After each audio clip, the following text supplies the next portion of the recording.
Good morning. It is day 2, my third video that I am making here on YouTube. June 22nd, Thursday.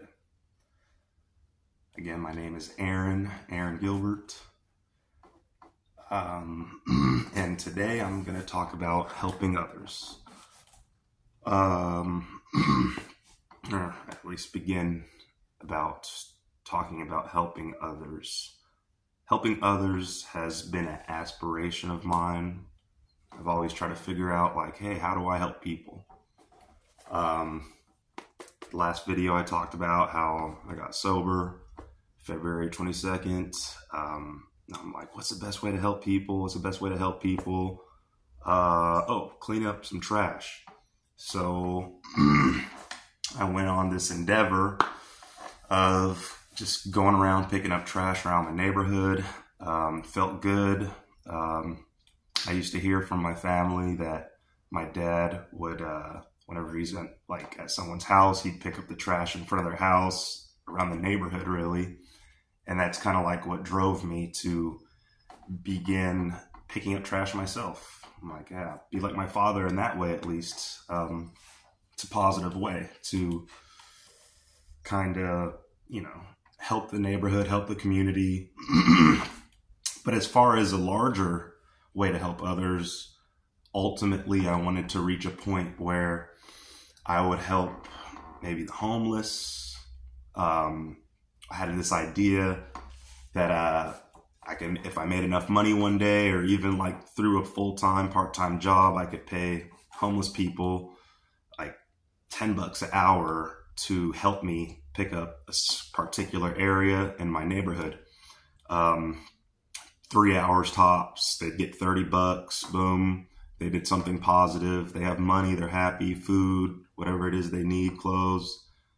It's just a way I had envisioned to help others. And, as I would grow older, maybe it would turn into something larger. A short story, more on how I was really into trying to pick up this trash for like the community. There was this area, I live here in the Bay Area, a place called San Leandro. In San Leandro, we have overpasses. Overpasses are these little bridges that go over the freeway. A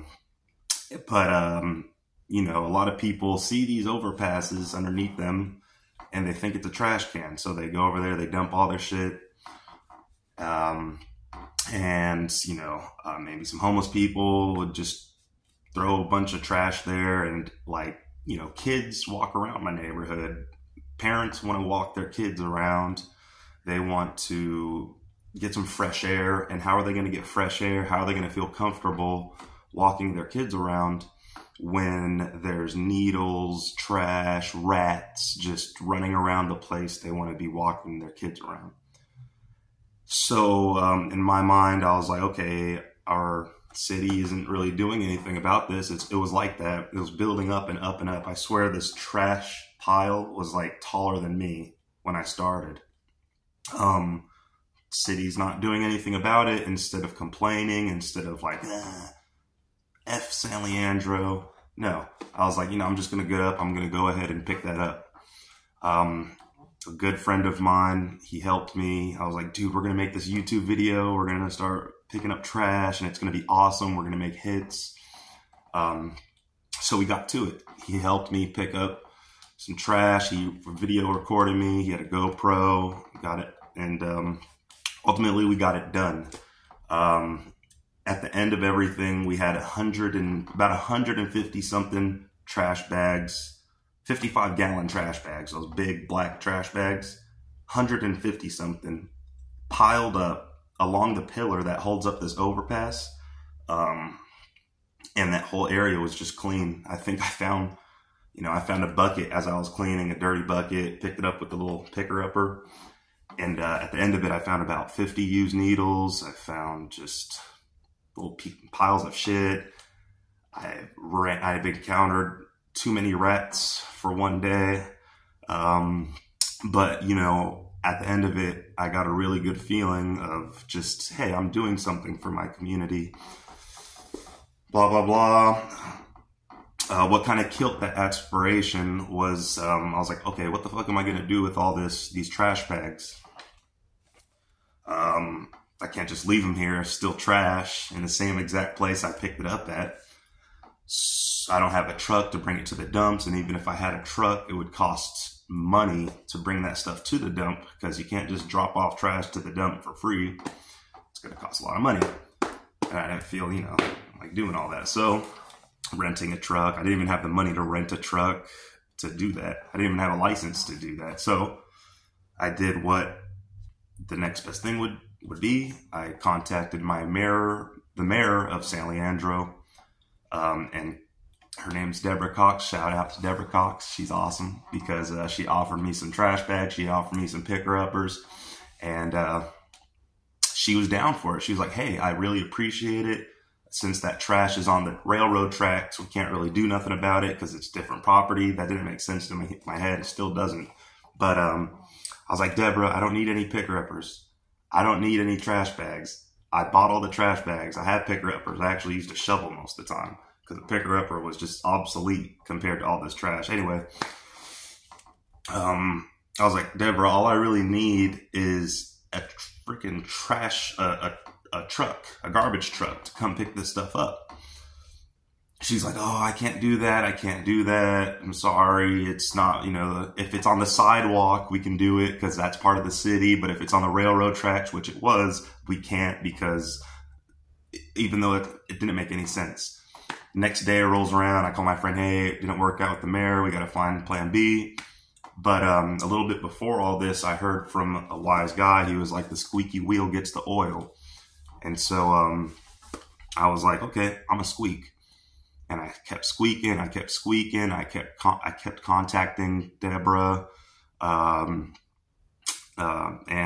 ultimately, like after 2 or 3 days, it was like the day before Mother's Day, 2021. When I finished all this, it was like a 6-day endeavor. She was like, okay, tomorrow morning, it was like the day after Mother's Day when she said that a truck would come over, so people will be there to get all these bags that I picked up, and they'll take it over to the dump for me, free of charge. I was like, we did it. I was like, this is a great start. We're going to start getting on the next part.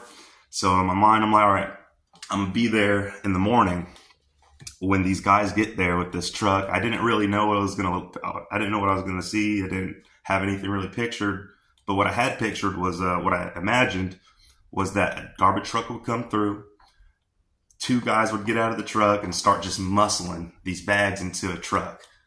And so I was like, okay, Deborah, I'll be there in the morning to help them. She's like, okay, sure. I was like, okay, garbage men, they wake up early in the morning to do their job. I'm like, I'm going to be there at 6 in the morning, 6:30 in the morning to help them muscle these freaking bags. It's like a lot of freaking bags I made. 6:15 rolls around. I walk over to the spot. It's like damn near around the corner from my house. And, when I got there, it wasn't what I imagined. It wasn't guys muscling all these trash bags into the truck one by one, the same way I had picked up the trash, picked them all up and put them in this one spot for them to make it easier. No, it wasn't even that. Nothing like that.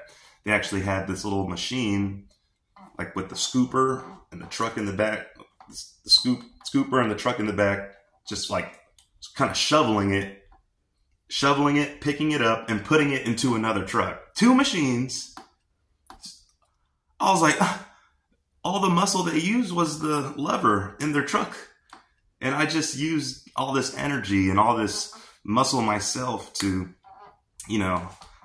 do all this to make it easier for them, when really what I did was just a waste of time almost. That's how it felt. I'm not talking crap about my city. I'm not talking about the way things turned out, because the way things turned out was the way, it should have been. But it just really made me realize that, I have this all wrong. There's another way of getting things done. I haven't came up with the way of cleaning up my city, or, it does start with one individual and a whole community coming together. But, I'm still kind of pondering my lessons, I guess, from that incident. More on my aspirations. Helping others is still my aspiration. Besides helping the homeless, I myself am an addict. And, it's like kind of like a dream of mine to help other addicts.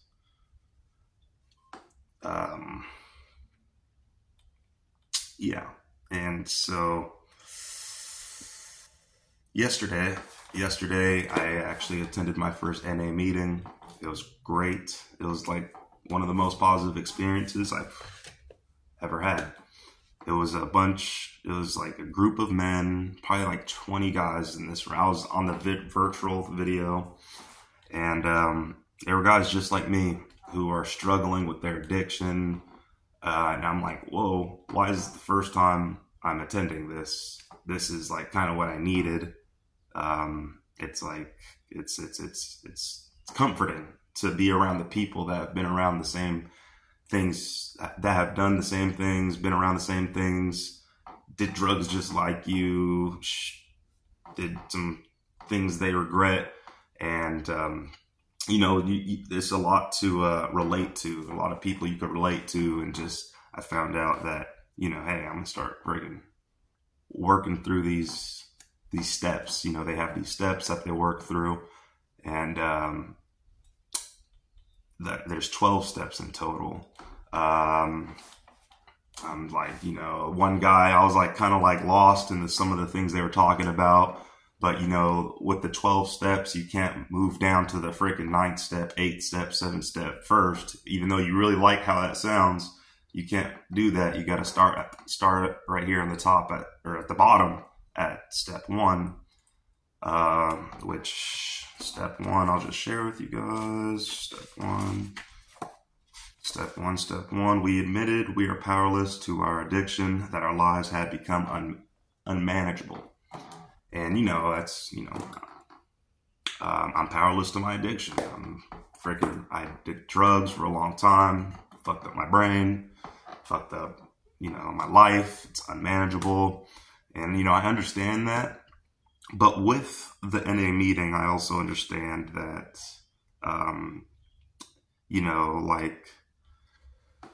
people, so if you're new to an NA meeting, you can get a sponsor.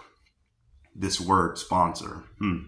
Growing up, I knew the word sponsor as like, I used to skateboard, and skaters can get sponsored by like Monster Energy drink or a skate company to get like free shit. And that's all I kind of knew sponsors to be, like by big companies, by, guys who can give you free shit. But a sponsor in any meeting doesn't give you free shit. Well, actually, they kind of do. They give you free advice. They give you help. They're helping you. And I was like, holy shit, this is like, why am I just realizing that a sponsor, I can get a mentor, that for a better word, a mentor, a big brother, I'm an adult, like, oh, big brother, he must be an old guy. But really, one of the guys talked about an onion, and an onion, you could like fucking take off layers. And when you get to the center, really, you find, we're like onions, us addicts. And when you get to the middle, you find a boy, after peeling all these layers off. So like, I'm at that point where like my layers have been peeled off. I'm a boy again, even though I'm a man, obviously. I'm 28 years old. But, I need that mentor. I need that big brother. I need that guy to kind of guide me. A sponsor usually is clean for a year. And, he worked through his steps. He gets a clear understanding of what's going on with addiction, with people's addiction. So he's able to kind of guide you through these steps, keep you accountable. That's one reason I'm making these videos for myself. And so like, a person you could call when you're, going through it. I'm like, I need that. And so, you know, today actually I called off of my part-time job. I put in my 2 weeks to that job. I'm still at the bookstore full-time, but,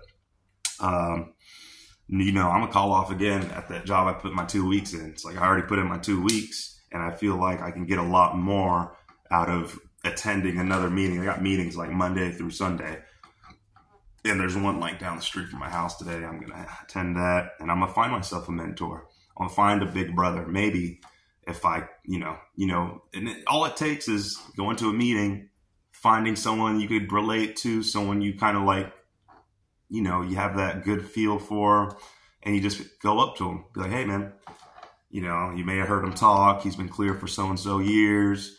Dude, I like, you know, your story, and I want you to be my sponsor. I want you to be my mentor. Is what you would say. He could deny, he could accept, he could deny. And I hope whatever, you know, sponsor, whatever guy I find that can help me accepts and can really help me through, you know, staying sober myself. But ultimately, going back to my aspirations, going back to my helping others, it's like, how can I help others? How can I fucking help people directly? And on, you know, like I said in my last video, I've been sober for a bit. In February, you know, the last time I was sober, whatever.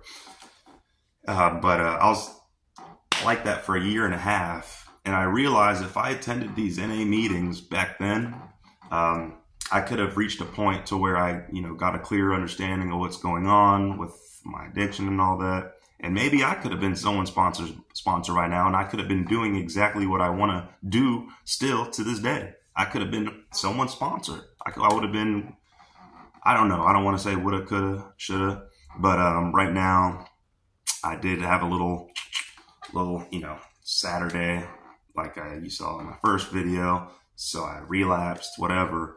But, you know, so it's like Saturday, Sunday, Monday, I'll just count Sunday, Monday, Tuesday, Wednesday, Thursday, 4 days clean. That's what I'm talking about. But once I hit that 365 day mark or beyond that, when I do, I'll definitely be, you know, out still trying to help others. That's what we should all be doing. And definitely hope that one day a boy like me will walk up to me in the future and be like, hey, can you be my sponsor? And that'll be exactly how I complete my aspiration, how I do what I've been wanting to do for such a long time.